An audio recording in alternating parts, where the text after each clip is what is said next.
Before we begin, if you think you've seen it all in true crime, think again. Like, subscribe, and hold your breath, because this one will haunt you long after it ends. The morning of June 10, 1991, began like any other in the quiet town of South Lake Tahoe, California. The air was crisp, filled with the smell of pine and the faint sound of kids shuffling to catch their school bus. 11-year-old Jaycee Lee Dugard walked up the hill near her home, her backpack bouncing lightly on her shoulders, her pink jacket zipped halfway. Her stepfather, Carl Probin, watched from the doorway as she disappeared around the bend, just a few hundred feet from safety. Moments later, the calm shattered. A gray car slowed beside Jaycee. The tires crunched against gravel. The driver's door swung open, and in a blur of panic and confusion, Jaycee was gone. The car sped away. Carl saw it, too far to chase, too fast to stop. He jumped on his bike, screaming, pedaling with all his strength. But by the time he reached the end of the road, the car, and Jaycee, had vanished into the forest-lined roads of Tahoe. Within hours, police swarmed the neighborhood. Helicopters roared overhead, dogs searched the woods, and neighbors gathered with flashlights, calling Jaycee's name into the wind. But the forest only echoed silence. There was no note, no witnesses, no trace, as if she had vanished into thin air. The nightmare had begun. At the center of it all was her mother, Terry Probin, trembling, her face pale with disbelief. She told officers Jaycee never wandered off.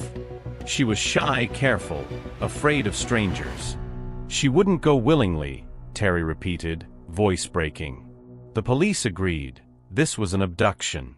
But who? And why? Within days, the search expanded across counties.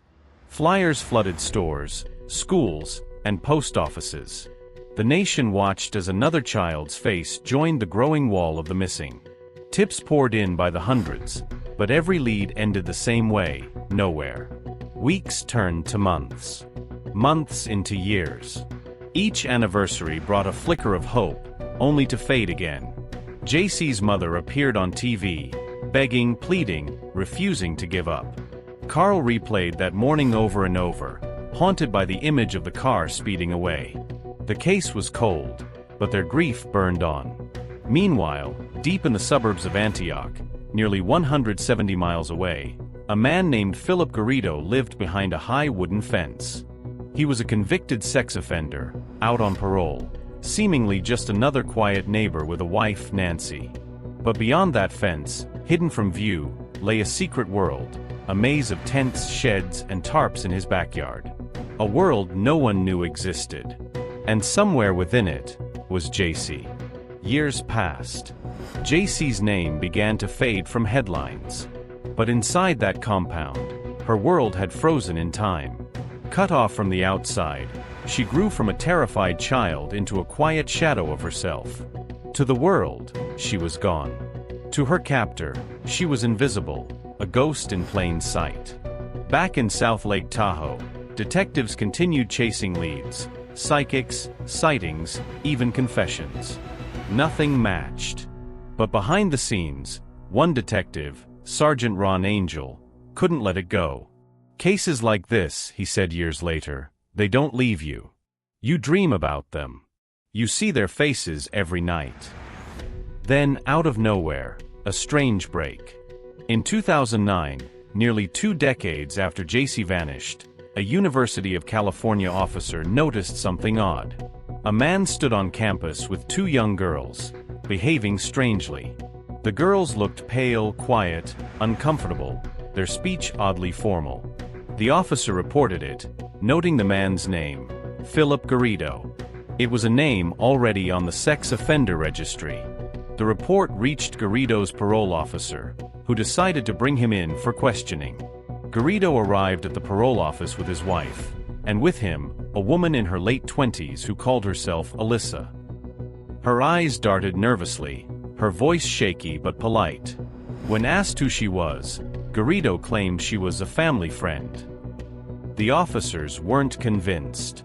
Something about her seemed off. Older than her words, younger than her fear. After hours of questioning, One officer leaned forward gently. "What's your real name?" The woman hesitated, then whispered, barely audible, "I'm Jaycee Dugard." The room fell silent. 18 years after she vanished from that quiet Tahoe street, Jaycee Dugard had just identified herself, alive. But the story didn't end there. What followed stunned the world and exposed years of missed opportunities. Authorities discovered that parole officers had visited Garrido's home countless times, never once checking behind the fence. The backyard compound, where Jaycee had lived for nearly 2 decades, had gone unseen, unnoticed, untouched. She had even given birth to 2 daughters during captivity, raising them within the compound, teaching them to read, to dream, even as she herself remained imprisoned. Her survival defied explanation. Her courage, unimaginable. By the time the news broke, America was watching in disbelief. Crowds gathered outside the Antioch home, reporters swarmed, and neighbors stood frozen, realizing the quiet man down the street had hidden a girl and 2 children for nearly 20 years. When police raided the property, they found everything: makeshift rooms, children's toys, journals filled with Jaycee's thoughts, and evidence of years of manipulation and control. It was a living nightmare, but also a miracle. Jaycee Dugard was alive. For her mother, the phone call came after 18 years of endless waiting. When she heard her daughter's voice say, "Hi Mom, it's me," she collapsed, sobbing. Hope had finally won. But as the world celebrated her return, the investigation took a darker turn. How could someone already on parole, already known to law enforcement, hide such horror for so long? How many times had they come close and missed? The Garridos were arrested, charged, and held without bail. Yet, even as justice loomed, one question hung in the air like smoke. How does someone survive 18 years in silence and still find her voice? The backyard looked ordinary from the street: a wooden fence, faded paint, overgrown grass. A forgotten corner of a suburban neighborhood in Antioch, California. But behind that fence lay a secret world built on fear, manipulation, and silence. That was where Jaycee Dugard spent the next 18 years of her life, unseen by anyone but her captors. At first, the place looked like a junkyard. Old sheds, blue tarps, tents patched together with duct tape. But for Jaycee, it became her entire universe, a maze she could never escape. Her kidnapper, Philip Garrido, called it the compound. He built it by hand, hidden from view, using scrap wood and fencing. To neighbors, it was just clutter. To Jaycee, it was a prison. In the early days, the terror was constant. She was only 11, a child confused, scared, and desperate to go home. She would stare at the stars through the holes in the tarp at night, whispering her mother's name, wondering if anyone could still hear her. But Garrido was a master manipulator.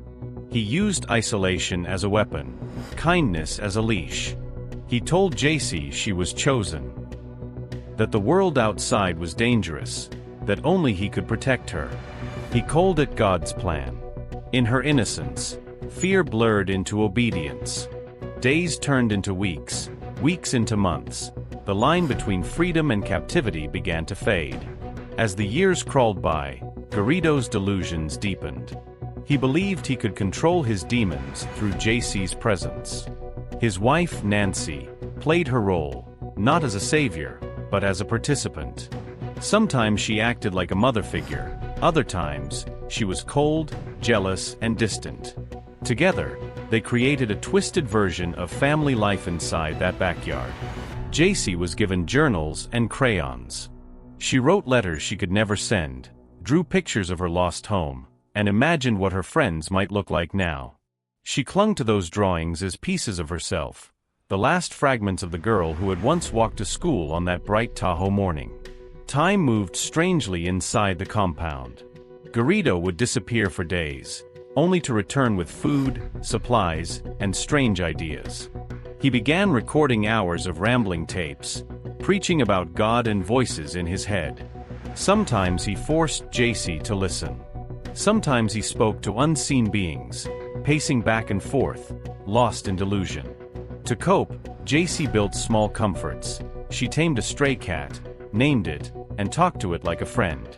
She planted flowers beside the tent, carving out tiny symbols of hope in a place that wasn't supposed to have any. She once wrote, "I tried to make my world beautiful, even when it wasn't." In 1994, something unthinkable happened. Jaycee gave birth to her first daughter, alone, terrified, and still a child herself. She was 14. Garrido stood nearby, pretending to be a caretaker. But in truth, the child was the result of years of abuse. That day, Jaycee became both a victim and a mother, trapped in a cycle she could neither understand nor escape. She named the baby herself. She held her close, sang softly, and swore she would protect her. Her maternal instinct became her lifeline, the reason she survived. In the years that followed, she gave birth again, this time to another daughter. The compound grew, piece by piece. Old sheds became playrooms. Plastic pools turned into yards. Jaycee created a world for her daughters inside the prison, teaching them math, spelling, and kindness. To them, the outside world didn't exist. They believed the fence was the edge of the earth. But there were moments, fleeting ones, when the real world almost found her. Parole officers visited Garrido's home multiple times over the years. Each time, they saw the tents in the back, the noise, the clutter, and walked away. No one asked questions. No one looked closely enough. Once, in 2006, a neighbor called police after seeing children in the backyard. Officers came. Garrido met them at the gate, smiling, calm, friendly. He told them it was a family gathering. They left without checking behind the fence. The truth was sitting just feet away, hidden by nothing more than a tarp and the world's indifference. Jaycee's daughters grew, and with them, so did Garrido's delusions. He convinced himself that his family was proof that God had forgiven him. He even began applying for business permits, one under a printing company called God's Desire. Jaycee designed the flyers and helped with the business, all under a false name. Sometimes, Garrido would bring her to public places, always under supervision, always under lies. No one recognized her. No one knew who she really was. By 2009, she had been missing for 18 years. Her mother still kept her room intact, the same posters, the same colors, the same hope. But Jaycee had long learned to live in silence. Her identity became buried under years of fear, confusion, and forced submission. Then, unexpectedly, a shift. That summer, Garrido took his family to the University of California campus in Berkeley, handing out religious pamphlets. His erratic behavior caught the attention of campus officers. The two girls with him looked unusual, polite, rehearsed, strangely innocent. Something didn't feel right. The officer called Garrido's parole office and flagged the incident. A meeting was scheduled. When Garrido arrived, he brought Jaycee and the two girls. It was the first time Jaycee had seen the outside world freely in almost 2 decades.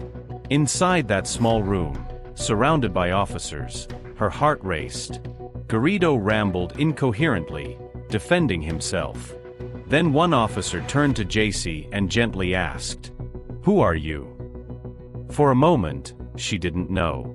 After 18 years of living under a false name, her own felt foreign. But then, something inside her broke free.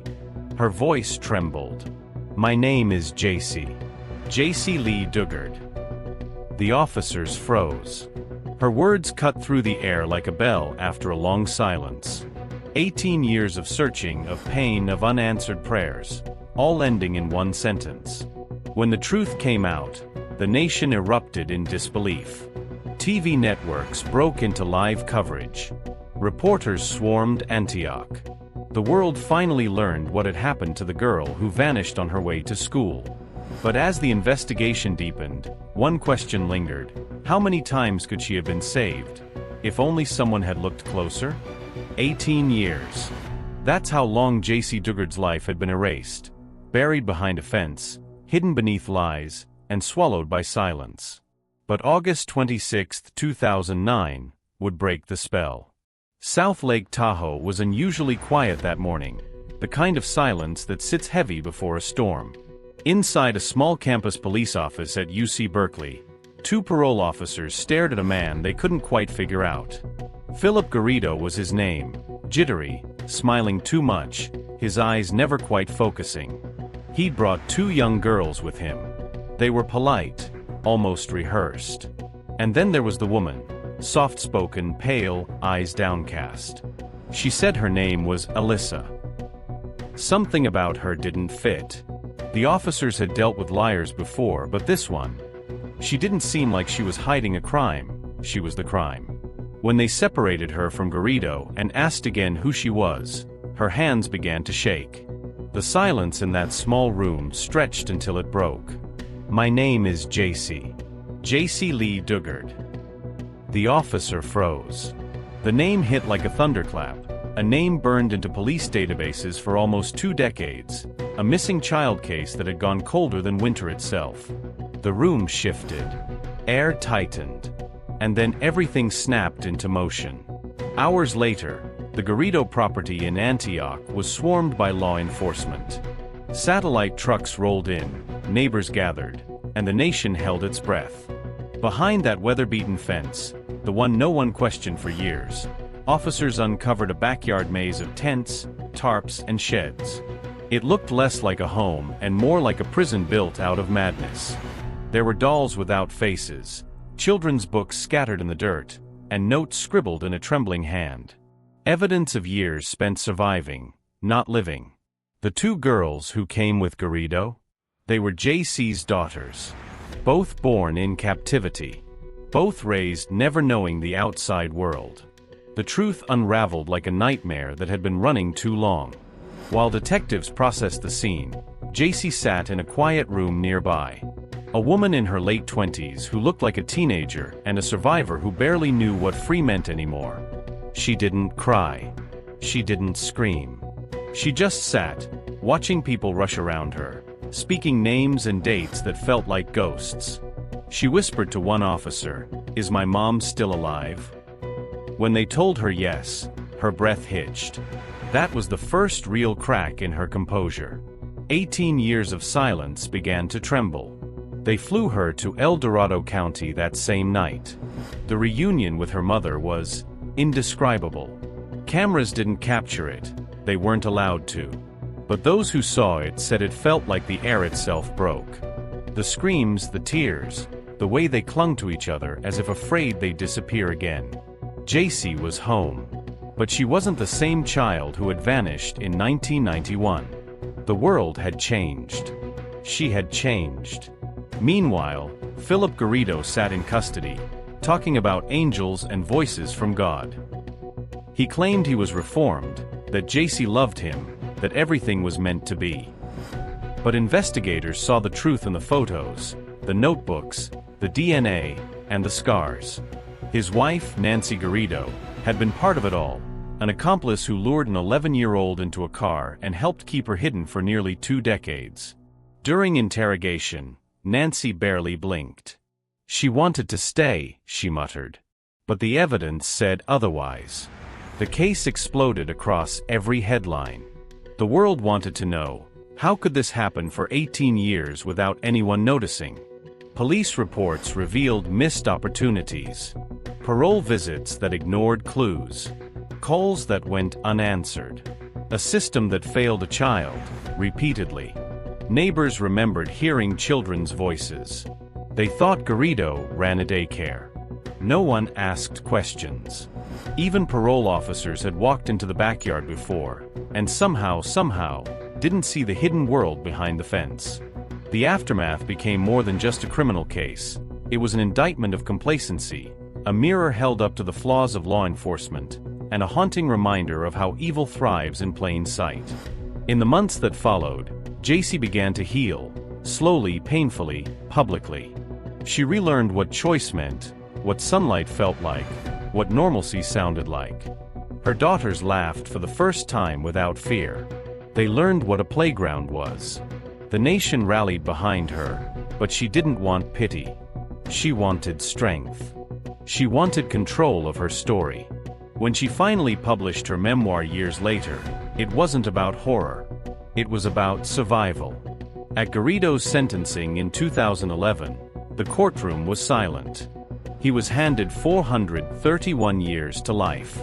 Nancy received 36 years to life. Neither looked at Jaycee. When the judge asked if she wanted to speak, she shook her head. Her words had already been written in the years of pain, and in the courage it took to live again. Outside, the cameras flashed, and the world cheered for her.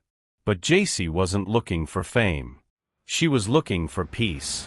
Today, Jaycee Dugard lives quietly, dedicating her life to helping victims of abduction and trauma reclaim their voices. She doesn't see herself as a symbol, just a survivor who never gave up. And somewhere in the quiet of Northern California, a backyard still stands, empty now, stripped bare. But it holds a history that will never fade. Because sometimes, the scariest monsters aren't found in dark alleys or haunted houses, they live next door. And sometimes, miracles don't come from heroes. They come from survivors who refuse to disappear. If this story sent chills down your spine, you're not ready for the next one. Another crime. Another secret. Another life stolen in plain sight. Hit subscribe, because the truth is darker than fiction.